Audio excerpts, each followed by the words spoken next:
하나님과 함께하는 삶이 어떤 삶일까요?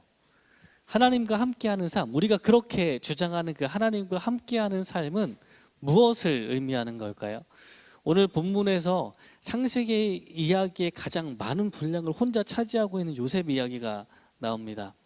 형제들에게 배신을 당해서 팔렸죠. 지나가는 상인에게 팔려서 애굽으로 오고 거기서 이제 보디발의 집에 노예로 팔려 나갔습니다. 성실하게 맡은 일을 감당했는데 근데 보디발의 아내 무고로 옥에 갇히게 되었습니다. 거기서도 열심히 고위 간원들의 꿈을 풀어서 해석해 주었거든요. 예, 돈 받고 했을까요? 공짜로 했을까요? 어떻게 생각하세요? 받았으면 받았다고 써 있겠죠. 예, 안 받았겠죠. 없으니까 그냥 해준 거예요. 그 대가로 어쨌건 돈을 받은 건 없지만 그냥 해석을 해준 대가로 그 해석이 좋은 관원, 술 맡은 관원은 복직될 거라고 꿈을 풀어줬기 때문에 그 사람에게는 내가 뭐 지금 받은 건 없지만 이 꿈대로 이루어지면, 이 해몽대로 이루어지면 그 억울하게 갇힌 자기를 좀 잘 이야기해서 풀어달라는 청탁을 하게 됩니다. 그런데 오늘 본문 조금 밑에 가면 23절 말씀이 있거든요. 이 일이 그대로 이루어졌는데 23절에 가면 이 술 맡은 관원이 어떻겠다고요? 요셉을 기억하지 못했대요. 요셉을 잊고 있었대요. 아니, 요셉이 남들이 가지지 못한 꿈을 해석하는 능력이 생겼을 때 얼마나 좋았겠어요. 얼마나 이렇게 자랑스럽고 신났겠어요. 이 두 고위 공직자의 꿈을 해석해 주는데 이걸 자기가 그런 능력을 하나님께서 주셔서 해석할 때 얼마나 그냥 속이 시원하고 막 딱딱 맞는 그런 느낌이 들었겠어요. 그래서 해석을 다 해줬는데 그게 정확하게 맞았는데 이 관원이 요셉을 잊어버려요. 하나님이 함께 하신다면서요. 하나님이 요셉과 함께 계신다고 했는데 근데 이 사람은 이렇게 까먹어요. 우리가 생각하는 하나님의 일하심은 뭐예요? 하나님이 어떻게 일하시길래 하나님과 같이 있는데 삶이 이렇게 꼬여가는 걸까요? 한참 뒤에 나오는 이야기를 좀 먼저 듣자면 어쨌건 바로의 꿈이 해결되는 과정이 뒤에 나옵니다. 당시는요 어떤 신들이 꿈을 통해서 말을 한다고 많이 생각했어요. 그래서요 이집트에도 그랬고 바벨론에서도 그 꿈을 모아서 꿈과 꿈의 해석을 모아놓은 해몽서가 편찬되었습니다. 기록이 남아 있어요. 그래서 거기에는 아주 기본적인 꿈들, 표본이 되는 꿈들이 막 써 있고 이것을 해석하는 열쇠가 막 적혀 있었다고 해요. 예를 들면 가득 찬 술잔, 이 꿈에 나와요. 그럼 무슨 의미일까요? 여기서는 명성과 소산을 얻는다는 표시로 쓰였대요. 꿈 해몽사가 있는 거죠. 머리에 과일을 이고 나르는 거는 무슨 뜻일까요? 꿈 해몽서에 나온 얘기하고 있는 거예요. 이런 게 다 적혀 있단 말이에요. 이게 슬픔의 표시래요. 이런 게 다 적혀 있는 게 그 책이 다 편찬이 된 거예요. 뭐 이게 비단 남 얘기 아니겠죠? 예, 우리는 돼지 꿈 어떻게 해야 돼요? 예, 그거 주여. 우리도 익숙한, 그러니까 이런 게 꿈에 나오면 이럴 거다. 또 우리는 또 그 태몽도 많이 꾸시잖아요. 엄마 아빠가 꾸지 않아도 할머니 할아버지가 막 꾸신단 말이에요. 먼저 알고 막 전화를 하시는 거죠. 야, 꿈에 이거 꿨는데 태몽 같다. 그러면서 막 얘기하시죠. 먼저 꿔보신 분 계신가요? 내 꿈이나 우리 아이 꿈이나 손주 꿈 꿔보신 분 계세요? 이거 미신이에요, 아니에요? 맞던데? 예? 그렇게 꿈으로 뭔가 들려주시는 게 있는데 당시에는 그게 너무 중요하다고 생각했기 때문에 막 책까지 펴내면서 그것을 연구하는 전문가가 있었단 말이에요. 이제 바로가 꿈을 꾸고 나서 그 꿈 해석의 전문가 하르투밈이라고 불리는 이 마술사 신비 해석가한테 각 꿈의 의미를 물어봤는데 만족스러운 해석이 안 나와요. 뭔가 애매해. 예. 41장 8절에 보면 바로가 이렇게 이야기합니다. 꿈을 꾸고 아침에 일어났는데 막 머리가 복잡한 거예요. 꿈을 꿨는데 애굽의 점술가 현인들을 모두 불러서 그들에게 그의 꿈을 다 말을 했는데 해석하는 자가 없었어요. 이 상황에 드디어 그 술 맡은 관원장 2년이나 지났어요. 2년 전에 그 자신의 꿈을 정확하게 해석한 요셉을 기억해 냅니다. 그래서 14절에 보면 바로가 사람을 보내서 요셉을 바로 끌어내요. 그래서 옥에서 당연히 내놔야죠. 예. 이 누구에게 명령했겠어요? 요셉이 어디 갇혀 있어요? 예, 국내 대신에 보디발의 감옥에 따로 갇혀 있는 거예요. 보디발에게 이야기했겠죠. 보디발은 그 감옥을 관리하고 있는 간수장에게 이야기를 해서 옥에서 바로 이제 빼놓는 거예요. 근데 어쨌건 이제 죄수의 신분으로 옷을 입고 있다 보니까 수염을 깎고 바로를 아련할 수 있는 복장으로 바꾸어서 내어놓는 거예요. 요셉이 꿈을 해석했습니다. 내용을 다 아시니까 기니까 이야기하지 않을게요. 근데 꿈이 예언한 문제에 7년 동안 풍년이 오고 7년 동안 흉년이 오는데 그 흉년이 풍년을 다 잡아먹을 만큼 어마어마한 흉년이 온다는 이야기를 해석해 냅니다. 그리고 해결책까지 제안을 한 거예요. 사실 그 요셉은 다른 꿈 해몽 전문가처럼 어떤 책자들을 참조하지 않고 하나님께서 주신 지혜로 해석하는데, 근데 요셉의 해몽은 좀 그런 꿈의 해석과 좀 비슷한 경향이 있는 것 같아요. 많이 다르지는 않습니다. 근데 정말 중요한 거는 이 해결책에 대한 거예요. 단지 꿈을 해몽하는 것에 그친 것이 아니라 해결책을 내는 것이 중요합니다. 왜냐하면 어쩌면 그 바로가 꾼 꿈은 이 전문가들이 해석한 꿈의 내용과 일치하는 게 없었기 때문에 쉽게 대답을 못했을 거예요. 다른 한편으로는 그래도 그 꿈을 해석하는 어떤 그 흐름에 따라서 비슷하게 흐름을 해석해 낼 수 있는 사람도 있을 것 같기는 하거든요. 그런데 문제는 이 꿈이 신이 주는 징조라고 생각했거든요. 근데 바로의 꿈이 어떻게 끝나요? 좋은 것이 왔다가 살찐 암소가 나왔다가 파리한 암소가 다 먹어버리거든요. 좋은 알곡이 등장했다가 이 동풍에 바짝 마른 알곡들이 이걸 다 먹어버리거든요. 맨 마지막 결과가 안 좋아요. 그러다 보니까 신이 징조를 보냈는데 징조가 안 좋아. 그럼 이거를 잘못 해석하면 어떻게 돼요? 바로에 대한 안 좋은 징조로 해석이 돼버리는 거예요. 그러니까 이 사람들이 이 패턴 그대로 해석을 하고 싶은데 그렇게 해석하면 어떻게 돼요? 바로가 싫어할 만한 해석으로 끝나는 거예요. 그러면 어떻게 돼요? 예, 잡혀가는 거죠. 사라지는 거예요. 말을 못 하겠는 거예요. 요셉이 해석까지는 똑같아요. 그 뒤에 나오는 그 7해 동안의 흉년이 훨씬 더 심각해서 앞에 일들을 다 뒤집어 엎을 만큼 어마어마하게 찾아오는 거예요. 근데 요셉이 여기서 끝나는 게 아니고 해결책을 덧붙입니다. 해결책이 7해 풍년 동안에 소출의 5분의 1을 다 모아놓는 거예요. 그러면 흉년 동안을 버틸 수 있는, 망할 수 있는 길이 열린 거죠.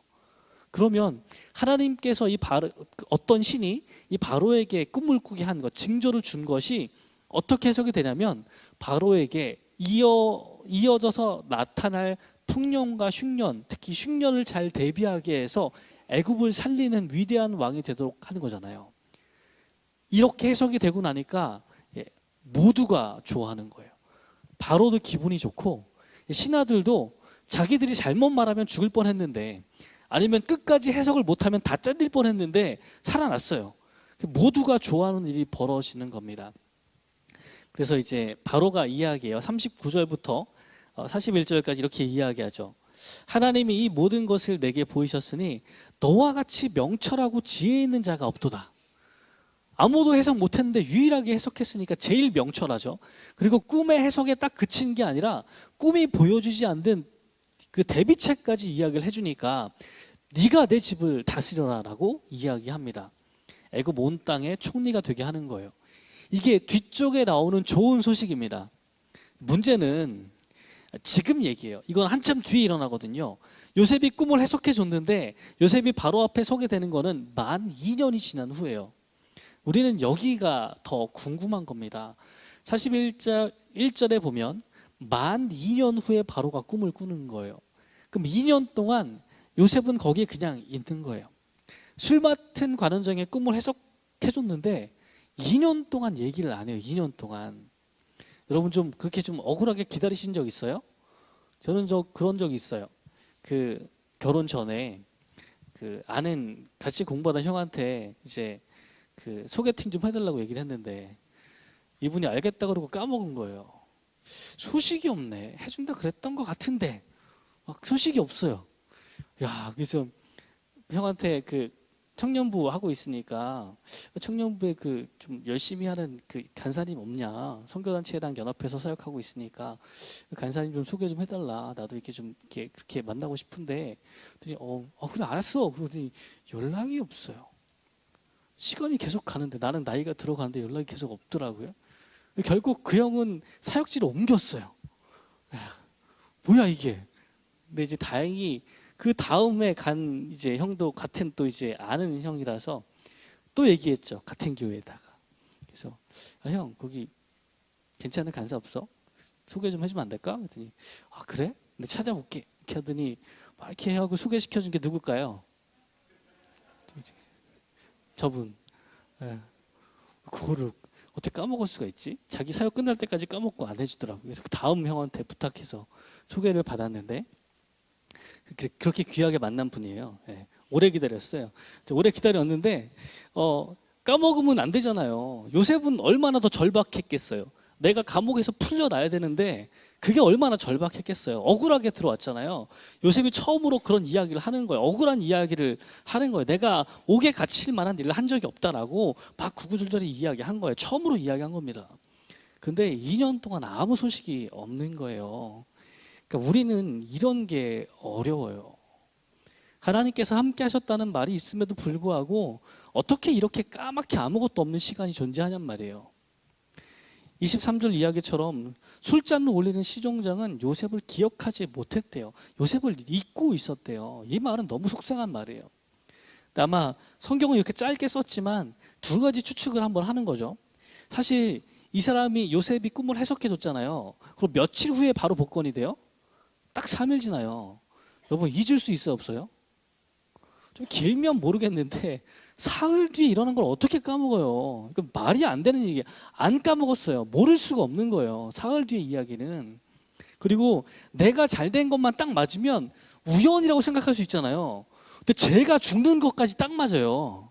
이거는 어떻게 잊을 수 있어요? 잊을 수가 없어요. 명확하게 기억이 납니다. 근데 말을 못해요. 왜냐하면 이제 겨우 복직됐거든요. 근데 바로 앞에는 내가 이야기하고 싶어서 막 나가서 이야기할 수 없어요. 나중에 우리가 이제 에스더서 같은 거 보면 왕후도 왕한테 함부로 얘기 못 하거든요. 예, 막 정말 함부로 나가면 죽임을 당하니까 막 기도해달라고 부탁하면서 나가서 겨우 그 총애를 받아서 한마디 하는 거예요. 방금 복직됐는데, 의심받았다가 방금 복직됐는데 갑자기 막 바로한테 가서 청탁이 돼야 안 돼요. 이거 어렵다는 거예요. 그러니까 이 사람은 까먹은 게 아니에요. 정황상 봤을 때는 요셉의 이야기를 해주려면 자기는 목숨 걸어야 돼요. 편안하게 이야기할 수 있는 게 아니고 내가 바로한테 이런 얘기를 함부로 하기 위해서는 목숨을 걸어야 되는데 그럴 필요가 있어요 없어요? 그럴 필요까지는 없죠. 예. 그래서 잊어먹은 게 아니고 그냥 안 하는 거예요. 그러다가 2년 뒤가 됐어요. 2년 뒤가 됐는데 이제는 꿈을 해석을 다 못해. 근데 내가 꿈을 잘 해석하는 사람 알고 있죠? 지금은 내가 이런 말을 했을 때 네가 뜬금없는 청탁을 하는구나, 죽여버릴 거야, 이렇게 되는 게 아니에요. 그죠? 지금 바로는 꿈을 잘 해석할 사람이 필요해요. 그 상황에 내가 자연스럽게 말을 꺼내는 거는 괜찮죠. 그죠? 그러니까 꺼낸 거예요. 이 사람이 까먹었으면 2년 뒤는 어떻게 기억이 났겠어요? 그때도 까먹어야지. 말을 할 타이밍을 그때 찾은 거죠. 근데 그 말을 할 타이밍이 결국 누가 만들어주시는 거예요? 하나님이 바로한테 꿈을 주셔서 그 말을 할 수 있도록 만들어주시는 거예요. 요셉은 어쨌건 이 사람을 되게 믿었어요. 14절에 이야기하죠. 당신이 잘 되시거든 나를 생각하고 내게 은혜를 베풀어서 내 사정을 바로에게 아뢰어 이 집에서 나를 건져주소서. 나는 히브리 땅에서 끌려온 자요 여기서도 옥에 갇힐 일은 행하지 아니하였나이다. 요셉의 제일 긴 말 중에 하나예요.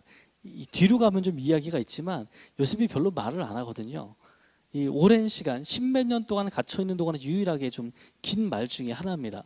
보디발의 아내에게 했던 말 이후로 제일 긴 거예요. 요셉의 계획은 결국 이루어졌죠. 술 맡은 관원장이 결국 이야기는 했어요. 근데 감옥에서 풀려 나오게 됐는데 그 사이에 2년의 시간이 흘러요. 여러분이 기다림의 시간을 어떻게 견딜 수 있을까요? 사람에 대한 실망이 그 사이에 켜켜이 쌓이지 않았을까요? 2년을 견뎌야 되는데요. 시간이 막 흘러가면서 서서히 막 희망이 사라져가는 것처럼 느껴지지 않았을까요? 하나님께서 우리와 함께 하시는데 우리의 삶은 우리의 계획대로 되는 것 같지가 않아요. 앞에 형제들이 르우벤도 그렇고 유다도 그렇고 요셉을 구할 계획을 막 세웠었거든요. 요셉을 팔려고 할 때. 그때 이제 창세기 37장의 이야기에 보면 유다도 막 얘기합니다. 형제들한테 이르되 우리가 동생을 죽이고 그의 피를 덮어둔들 무엇이 유익할까? 자, 그를 이스마엘 사람들에게 팔고 그에게 우리 손을 대지 말자. 이렇게 막 이야기했어요. 형제들도 막 이 얘기 듣고 좋은 생각인 것 같아.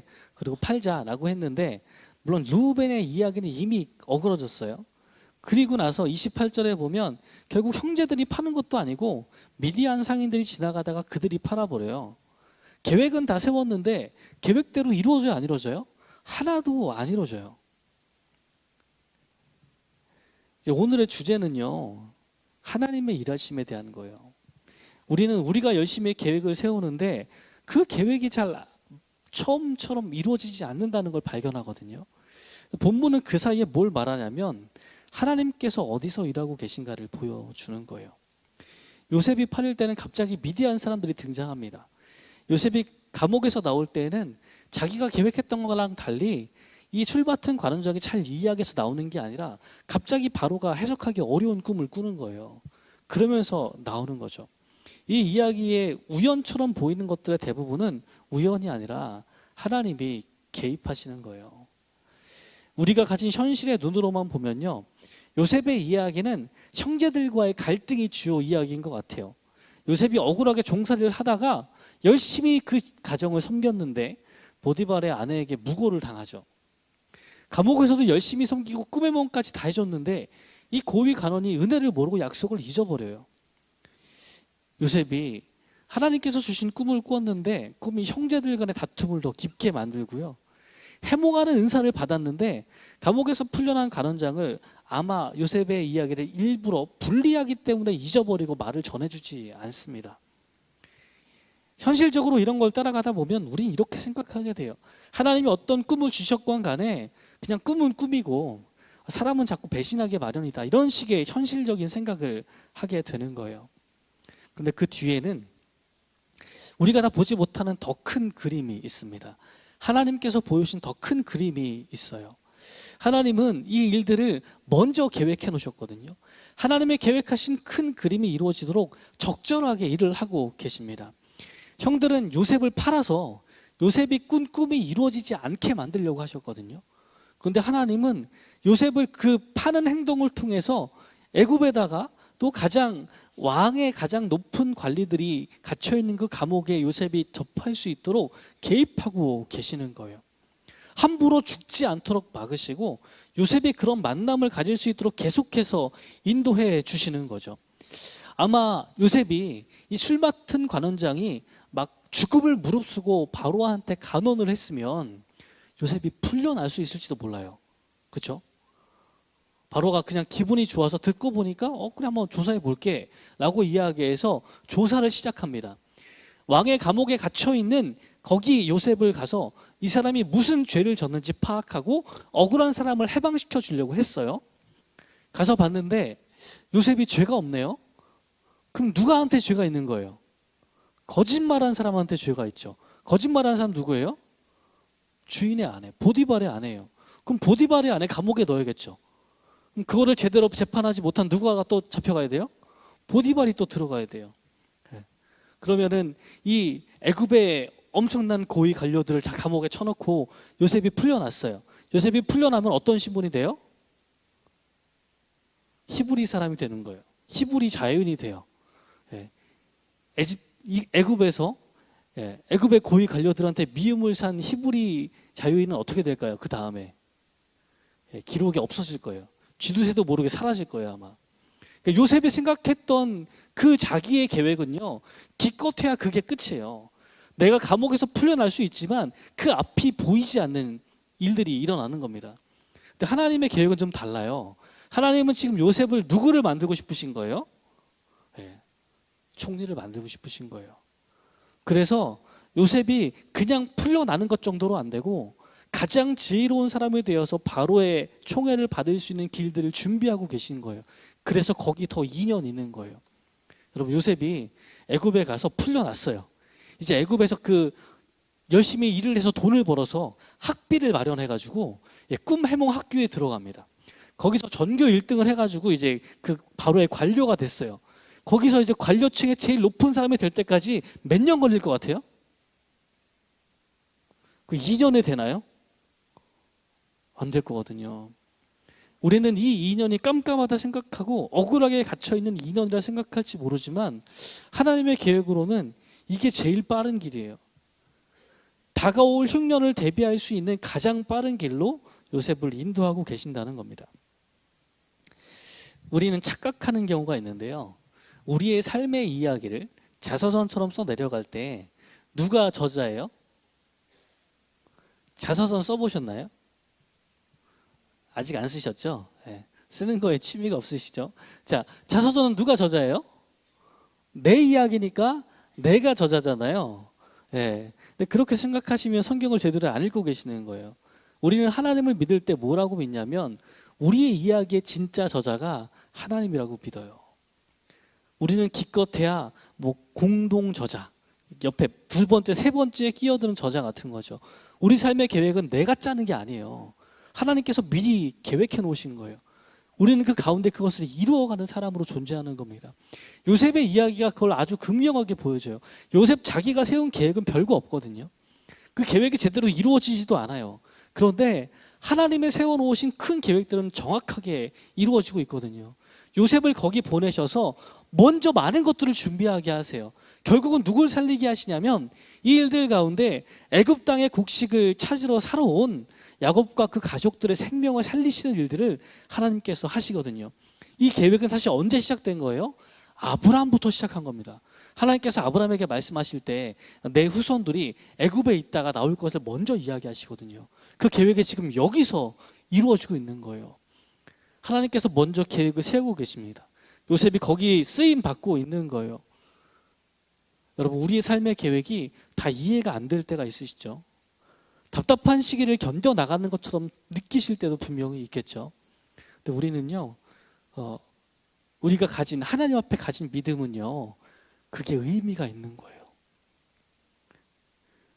우리 청소년들 열심히 공부하다가 대학 입시에 낙방할 때가 있거든요. 나는 하향 지원했는데 그게 바닥이 아니었어요. 놀랄 때가 있단 말이에요. 1년을 더 공부하는 건 얼마나 답답하겠어요. 그게 2년이면 얼마나 더 답답하겠어요. 1년까지는 괜찮은데 2살 차이 나면 가서 말도 못 나요. 친구들이랑. 그죠? 얼마나 싫겠어요, 그 시간들이.